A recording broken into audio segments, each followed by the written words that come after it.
사랑 이야기, 따뜻한 이야기, 모이라 TV.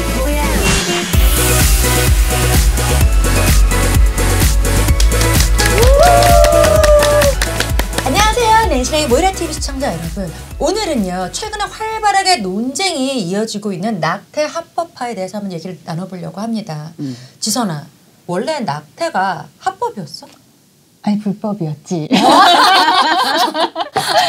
우리나라 헌법에서 낙태죄라는 죄를 형법상 범죄로 규정을 하고 있고 특히 모자보건법상 예외 사유에 해당하지 않는 한 원칙적으로 낙태를 한 경우에는 의사와 산모를 모두 낙태죄로 처벌하고 있었어. 근데 왜 이게 합법같이 느껴지지? 예전에? 나 어렸을 때 많이 하니까 사람들이. 그러니까 드라마에서도 뭐 다 이렇게 그치. 애를 지우고 특히 우리 어렸을 때는 걸로, 여자아이면은 낙태하고 그치, 맞아, 그런 맞아. 걸로 많이 인식돼서 지금 갑자기 원래부터 불법이었다니까 그럼 내가 보고 들은 건 뭐지? 이렇게 이게 작년에 헌법 불합치 결정이 났는데 그 이유 중에 하나가 그것도 있었어. 이 낙태죄라는 범죄가 헌법에 규정돼 있기는 한데 실질적으로 사문화되어 있다. 그러니까 2007년인가에 2010년에 낙태가 약 17만 건이 행해졌었대요. 근데 1년에 그 낙태죄로 기소된 건수는 10건이야. 실제로 기소가 되는 경우는 많지 않았었던 것 같아. 아니 그러면 이거를 이렇게 많이 자행됐는데 10건만 됐다라는 건 근데 이제 산모나 의사가 낙태를 하고 본인들이 입을 다물면 누가 알 수 있겠어. 그러니까 하는 말이야. 그래서 이게 여자친구나 전 부인한테 복수하는 수단으로 많이 이용을 했었대. 신고를 하는 거야? 그렇죠. 자기는 헤어지니까. 자기는 알고 있으니까. 이 여자가 헤어지자고 했는데 헤어지기 싫어. 근데 이 여자가 자기랑 사귀는 동안 낙태했었던 걸 알아. 그럼 그걸로 고소하겠다고 협박을 하기도 하고. 진짜 이혼 나쁘다. 소송 중에 여자한테 불리한 조건을 얘기하면서 안 그러면 너 예전에 나랑 결혼하는 중에 낙태했었잖아. 그거 고소해버리겠어. 그런 식으로 협박하는 경우도 있었대. 근데 남자가 그러면 안 되지. 남자들은 근데 책임을 회피할 수 있어. 그러니까 너무 분노스러워. 애는 같이 만들었는데 왜 책임은 여자만 져야 돼? 너무 억울하지 않아? 그래서 나는 뭔가 선택할 수 있는 게 있으면 좋겠어. 선택? 이번엔 너가 나? 이번엔 내가 날게? 뭐 요런 뭔가 버튼을 눌러가지고 혈자리를 눌러서 그래 이번엔 너가 이번엔 내가 이랬으면 참 공평할 것 같아. 그건 좀 어떻게 기술로 안 되나? 과학기술. 그건 너무 공상과학으로 이제. 하긴 신의 영역이지. 그 신의 영역이지. 그런데 언니 낙태를 죄로 처벌하는 게 옳은 일인가? 다들 어떻게 생각해? 절대 아니라고 생각하지. 보통 낙태를 반대하는 사람들은 아기의 생명, 뭐 이런 생명 얘기를 하는 태아의 생명 이런 얘기를 하는데 태아가 정말 너무 작을 때는 그 태아의 생명보다는 여성의 자기 결정권을 존중을 해줘야 되는 게 키울 수 없는 형편일 수도 있는 거고 뭐 여러 가지 상황이 있을 수 있는 거잖아. 근데 임신을 했기 때문에 무조건 낳아야 한다는 진짜 좀 문제 있는 거 아니야?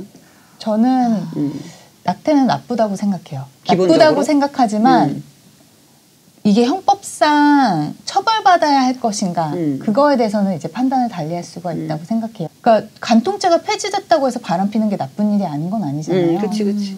실은 태아도 생명은 생명인데 어쨌든 그 생명을 죽인다는 결정을 하는 거니까 나쁜 거긴 한데 그리고 본인이 책임질 짓을 한 거잖아요. 심한 경우는 이런 것도 있잖아. 강간 당했는데 임신이 됐어. 그럴 때는 당연히 옛날에도 그럴 때는 낙태를 할 수 있게 해줬었어요. 예. 강간이나 중간간으로 임신한 경우에는 낙태가 허용됐었는데 그거는 당연히 그런데 이제 본인이 자유의사로 애가 생겼다고 해서 쉽게만 낙태시키는 거는 생명에 대한 낙태가 나쁘지 않다고는 말할 수 없을 것 같아요. 그런데 나는 또 언니 지선님 말도 일리가 있고 언니 말도 일리가 있는 게 아니 준비가 되지 않았는데 나와서 미혼모 되고 그 애도 학교도 못 보내면 또 막 가정 환경 안 좋은 이런 걸로 막 또 나쁜 길로 빠져서 나쁜 사람들이랑 어울리고 또 나쁜 짓 하게 되고 이런 확률들이 높아지니까 그리고 부모 원망하잖아. 맞아요. 그러니까 그것도 있거냐 자기가 키우면 다행이지. 우리나라가 사실 예전에 그런 오명도 있었잖아. 해외 입양 많이 보내는. 그러니까 나놓고 책임을 못 지니까 그냥 애를 그냥 버려. 맡겨 이런 일도 너무 많아질 수밖에 없는 거고. 저도 지인이 이제 애를 가지게 됐는데 남자친구가 이혼남인 줄 알았는데 이혼 안 한 사람이었던. 유부남이요. 예. 그리고 이혼할 생각도 없고 애를 지워라 남자가 그런 상황이었는데. 너무 획기적이다. 그러니까 우리나라가 근데 미혼모가 됐을 경우에 그 여자가 사회적 경제적으로 너무 힘들었잖아요. 맞아. 회사도 그만둘 수밖에 없는 상황이 되게 뻔했고 그때.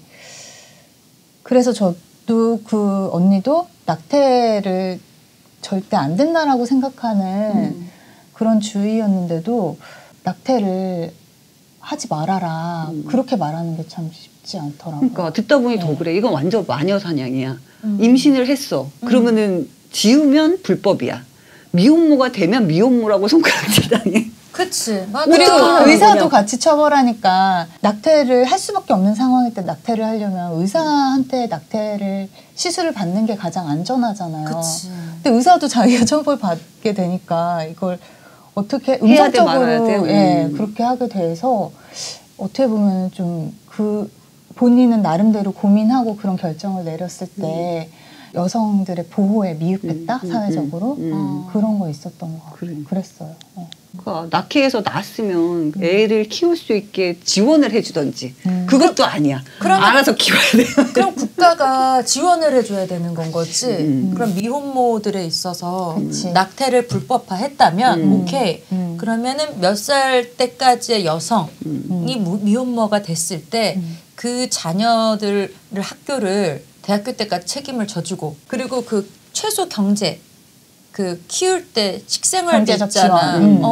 어차피 여자 혼자서 어떻게 그걸 키워. 그치. 남편이 있어도 애 키우는 거에 힘들어서 다들 결혼해도 애 안 낳고 살잖아 지금. 그 교육비든 뭐 생활비든 현실적으로 생각하면 한두 가지가 아니야. 그러니까. 진짜. 그래서 보니까 올 연말 12월 31일까지 이제 낙태죄 처벌 조항을 개정하라고 돼서 그래서 이제 다시 활발하게 이 개정에 대한 논의가 벌어지고 있는데 정부에서는 입법 예고안을 발표한 게 그거더라고. 임신 14주까지는 여성의 자기 결정권을 존중해가지고 이제 수술을 할 수 있는 거고 24주 이내는 이제 몇 가지 반드시 어쩔 수 없는 상황에서만 중절이 가능하도록 하는 개정안을 발표를 했더라고. 14주가 몇 달이야? 석 달 반. 아, 그 안에는 여성의 결정에 따라 낙태할 수 있게끔. 그 다음에 6개월까지는 이제 뭐 예를 들면 범죄 행위로 해서 임신을 했던지, 근친상간이든지, 뭐 다른 보건의학적, 사회 경제적, 일단 개정안을 냈어 정부에서. 그랬더니 거기에 대해서 또 법무부 자문기관에서는 주수와 상관없이 아예 낙태죄를 폐지하자, 뭐 이런 의견도 있고, 전면 폐지. 또 몇몇 의원은 이제 6개월까지는 전면 허용을 하자. 뭐 이런 안이 있고 이제 다양한 개정안이 지금 나오고 있는 것 같아. 일단 그 임신을 해서 낳아야 되는 사람의 의견이 제일 중요한 것 같아. 그러니까. 이걸 내가 키울 수 있냐 없냐. 근데 지금 이 논점들 개정안의 핵심을 보면 결국은 이제 주수의 문제인 것 같아. 그러니까 석 달 반까지 봐줄 거냐, 6개월까지 봐줄 거냐, 전면 폐지할 거냐, 이제 이거 가지고 이제 논쟁이 많이 붙을 것 같더라고. 근데 24주만 해도 6개월 정도잖아요. 24주면 그렇지. 예. 실은 이때만 해도 애가 스스로 살아남을 수도 있거든요. 나와도. 그 정도까지 가서는 좀 낙태를 허용하는 건 거의 이건 인간에 대한 그러니까 태아냐 인간이냐 그 사람이냐 그 차이에 따라서 이 좀 차등을 두자는 거잖아요. 그런데 스스로 살 수 있을 정도 칠석둥이도 있잖아요. 그치.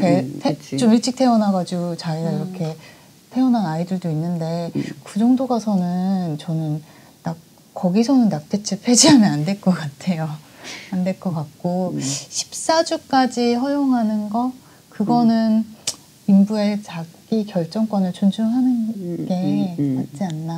네. 미국 경우를 보니까 첫 석 달 동안은 이제 태아가 독자적으로 살아날 가능성이 없기 때문에 무조건 산모의 결정에 따라서 결정할 수 있어. 그리고 6개월까지는 건강을 해치는 경우, 그러니까 생명에 문제가 있거나 뭔가 중대한 사유가 생겼을 때 낙태가 허용돼. 하지만 7개월 이후부터는 얘기했다시피 애도 혼자 살아갈 수 있는 이제 인간으로 형성이 됐다고 보기 때문에 거기서부터는 불법으로 이렇게 단계별로 규정을 했더라고. 그게 조금 그치. 합리적이네. 우리가 조금 들었을 때 상식적이고 그러니까. 자세히는 뭐 우리가 판단할 순 없지만 지금 말한 그쪽이 괜찮은 것 같네. 그리고 또 재밌는 거 있어. 프랑스랑 독일이 의외로 낙태가 석 달 지나면 불법으로 돼 있는데 되게 재밌는 건 뭐냐면 석 달 안에 여성이 이제 낙태를 결정하잖아. 그 비용을 나라에서 대줘. 좋네. 의료보험이 되는 거야. 그러니까 이건 의료행위로 인식을 하는 거야. 미국은 그렇게 안 해. 미국은 아니고. 이거는 이제. 미국이 그렇게 비싸대니까 의료 쪽 전부 다 진짜. 그러니까. 아무튼 프랑스, 독일 이런 나라들이 참 복지나 이런 거는 훌륭하다.